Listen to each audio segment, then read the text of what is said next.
One of the most important things in life for a Christian is to have the proper view of God. And this is a very important thing because God is the greatest thought that ever enters the human mind. And I often say, just in my lack of having a better explanation for it, is that when you have a view of God, it should be a constantly outgoing funnel, expanding more as you walk through the Christian life. And one of the things about your view of God is actually how much control does God have over this world? How much is just happening by chance? How much is God involved in? How much does He orchestrate the events of life? That's something that's always been fascinating to me. And there's a particular portion of Scripture I'd like to share with you from the Psalms. It's from Psalm 75. And in this Psalm, there's a couple of verses that have always caught my attention because it talks about man, and think of your positions in life through the century of man, from the history of man. And it says in this particular verse, starting in verse 6, it says, "No one," I point that out, "no one from the east or from the west or from the desert can exalt a man. But it is God who judges. He brings down one and He exalts another." Now, think of this verse, if you will, for a minute. And it starts off with no one from any direction, east, west, south, the desert, any direction. No one can exalt a man, lift a man up, promote a man, put him in a higher position. No one can do that. And then it says, but it is God who judges. He makes the determinations. And it says He brings down one and He exalts another. Now let those words sink in for just a minute, because what it's telling us here is that God is in absolute control of the positions in life that we hold.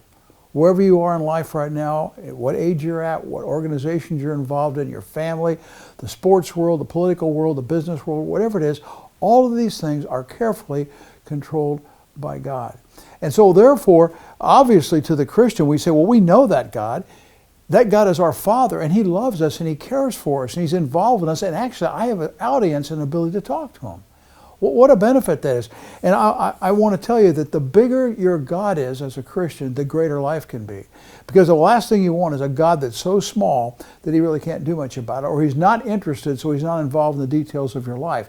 And I'm telling you from this Scripture, it says no one can exalt the man. Every position, whether it be in the lowest rank of amateur sports to the highest political position in the world or any business position in between, God controls all that.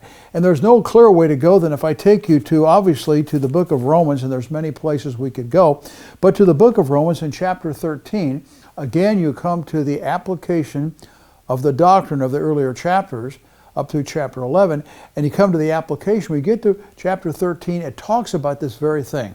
It talks about the authority structure in this world that God has put in place. Let me just read a couple verses from Romans chapter 13.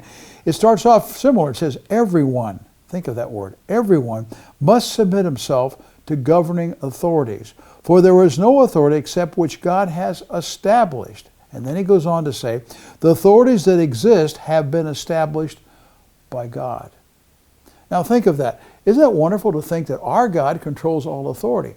Now, one thing you immediately want to say, well, what about all the unjust authority? What about all the evil men that are in positions of authority? And let me tell you something.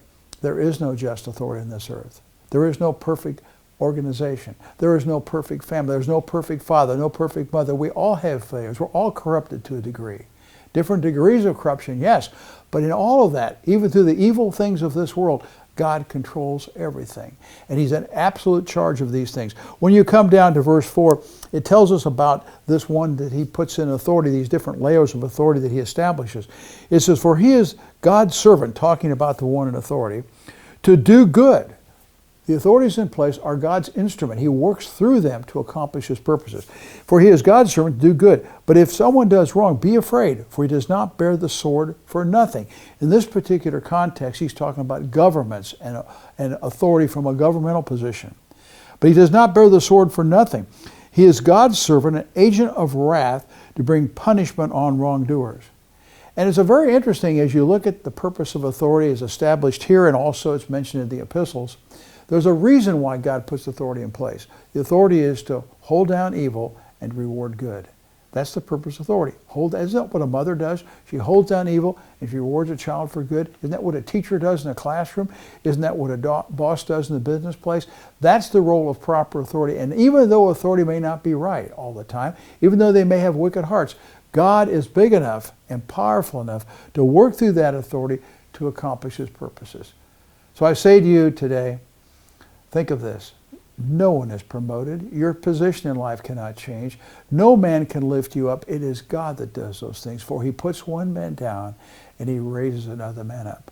What a wonderful blessing to think that God that loves us, who gave his life for us, is absolutely controlling and involving the events that we have to face every day in this world. I hope this scripture is an encouragement to you. It is to me. May God bless you.